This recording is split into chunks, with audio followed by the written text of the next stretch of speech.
friends, family, followers, and subscribers. It's your fellow Winchester brother and fellow man of letters, Bradford Schiebel here, to do another book review. Today, I'm going to be reviewing the new high fantasy classic, Oathbringer by Brandon Sanderson, Book 3 of the Stormlight Archive. Also, I apologize.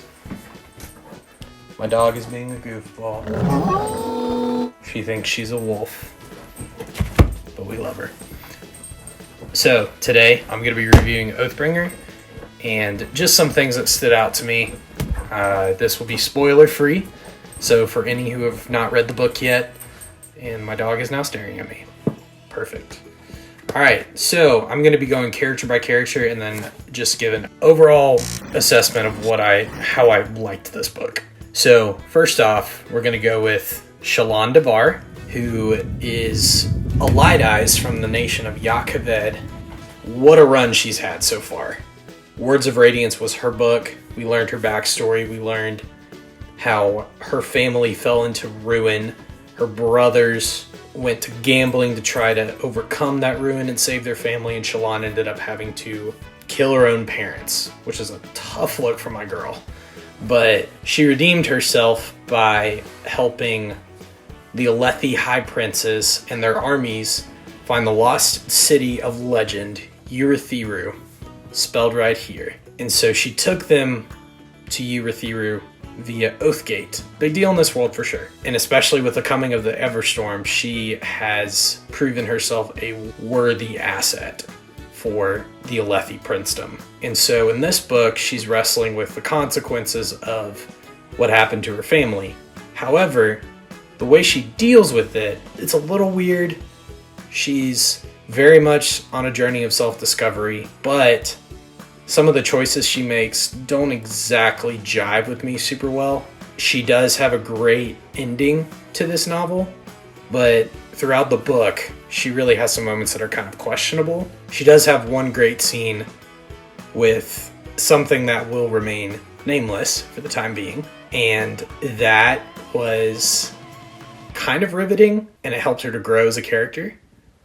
And seeing her progression through one particular storyline towards the end of the book was really cool. Next, we're going to move on to Bridge Boy, Kaladin Stormblessed. Kaladin's also had a great run. A little whiny, a little angsty, a little broody, but we love him all the same. Bridge Boy, however, has been trying to train his men from his bridge crew that we met all the way back in Way of Kings. And so he's training them to become better soldiers, but he's also carrying out missions for Dalinar Kholin and his crew. So Kaladin's kind of all over the place. This book is where you really start to see his soldier instincts start to come out.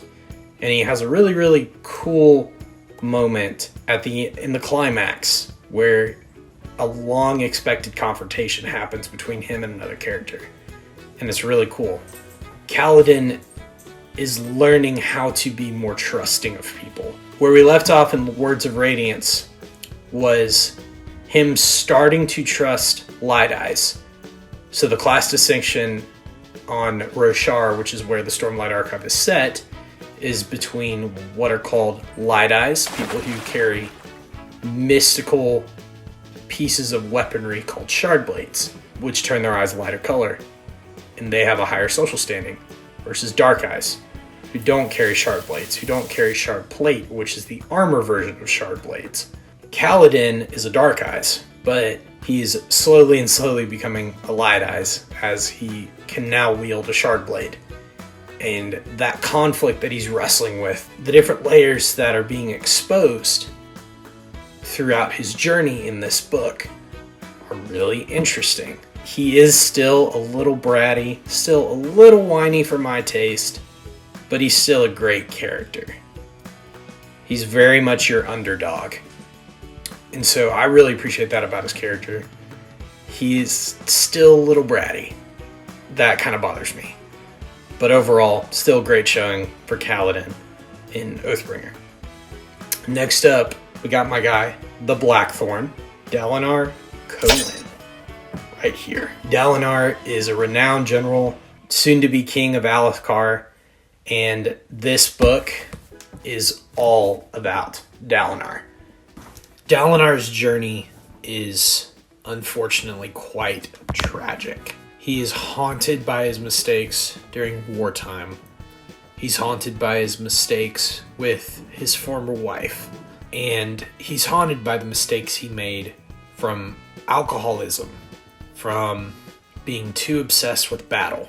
Like I was saying, he's a battle-worn general.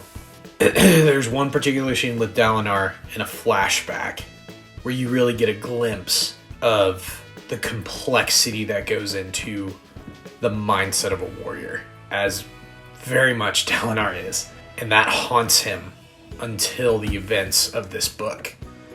And you find out why he is haunted by that. And as far as the backstories have gone in the Stormlight Archive thus far, Sanderson's best is in this book. Dalinar is a complex, he's a tragic, he's a grief-stricken character, but yet he still desires to do the right thing. There's a twist involving his backstory at the end of the book, which I will leave unspoiled for those of you who haven't read it yet, because I hate spoilers. Hate them. Don't know why people like to put them out there on the internet. It's just not cool. So Dalinar's twist is going to be left unspoiled until I do my Oathbringer summary, which will happen, I promise, just not right now. Following Dalinar, we have Dalinar Kholin, Dalinar's son, third in line from the throne. Adolin has grown on me as a character because he was once this just cocky, brash butthole. Now he's a little bit more compassionate, sympathetic. His love story with Shallan is a little forced, but they have a lot of chemistry, and I like that. However, Adolin is plagued by grief because of some things he did at the end of Words of Radiance. And so this book is a lot of him trying to appease that guilty conscience that he carries. He does grow a lot. Where he once was this brash, impulsive, womanizing, to a degree, prince of Alethkar, he is now directly in line for the throne of the nation, but he knows that the weight of carrying a crown on his head is immensely heavy, but is still willing to accept that burden in the long run, if it means the unification of his people and protection from the Everstorm. One more character I'm going to examine is Szeth, son Truth. I forgot the last honorific of his name, but he has had an interesting arc so far. He is known as the Assassin in White and sent to nations all over Roshar to kill their leaders for some unknown boss. And in this book, you really start to uncover some of those layers. You even see a little bit of redemption in his life. What's interesting about Szeth is that you don't know his backstory yet. He's a character waiting in the wings, but is becoming slowly more of a central character to the overall story, which is amazing. And his journey, while brief in Oathbringer, is very compelling. And so I say that because he is trying to relearn some certain things about surge binding, about how to carry a shard blade, how to be honorable.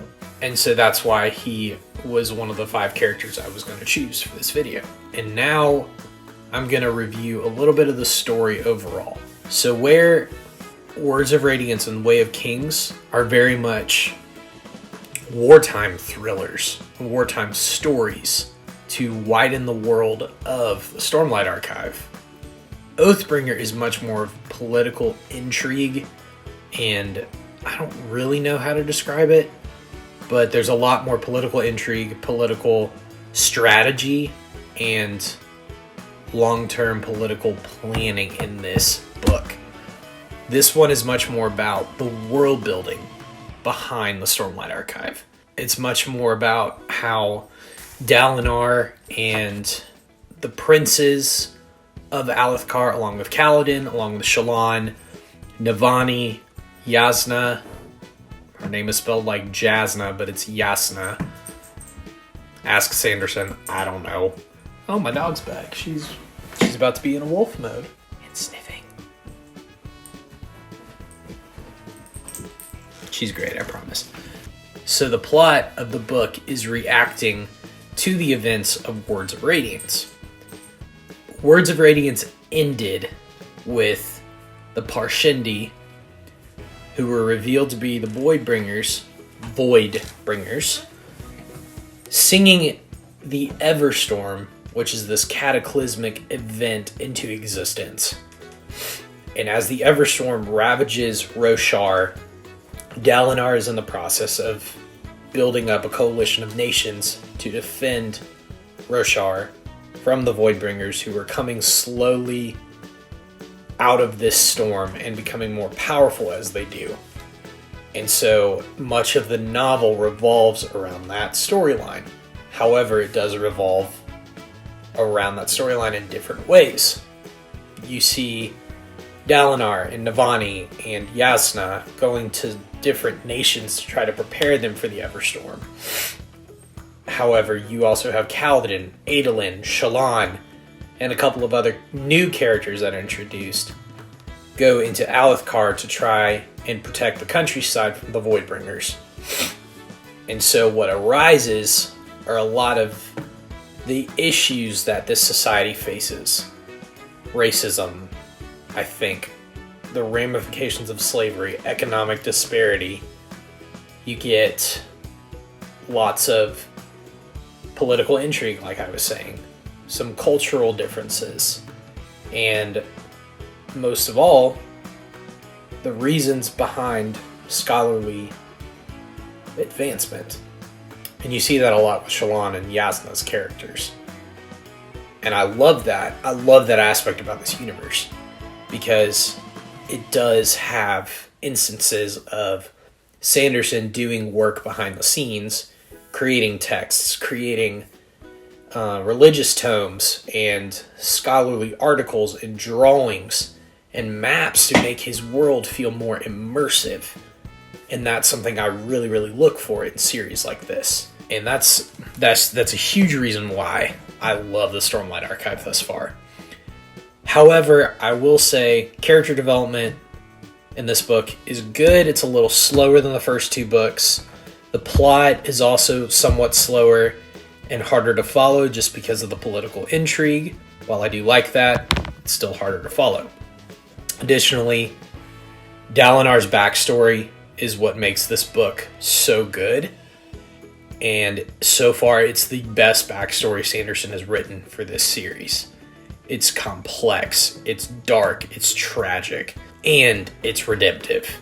But it just highlights the mastery of his craft and the masterwork that is Dalinar Kholin. The length it's a little long. It's literally over 1,200 pages. It took me about 3 months to finish it. But I still enjoyed it nonetheless. And I'm excited to see what Rhythm of War has to bring. That is still being read. If you want to keep track of my reading for the early part of 2021, check out my TBR for quarter 1 of 2021 videos right up here to see what else I'm reading for the time being. But all that being said, I rank Oathbringer a solid 8 out of 10. While it's my least favorite of the Stormlight Archive so far, it is still a great read, and I still recommend it to any high fantasy nerds and high fantasy readers out there who want to find a new story. And Oathbringer and the Stormlight Archive are a great place to go for that. So, thank you for tuning in. Like and subscribe if you haven't already. Let me know what you think in the comments down below. What you would like me to review, what you would like me to read.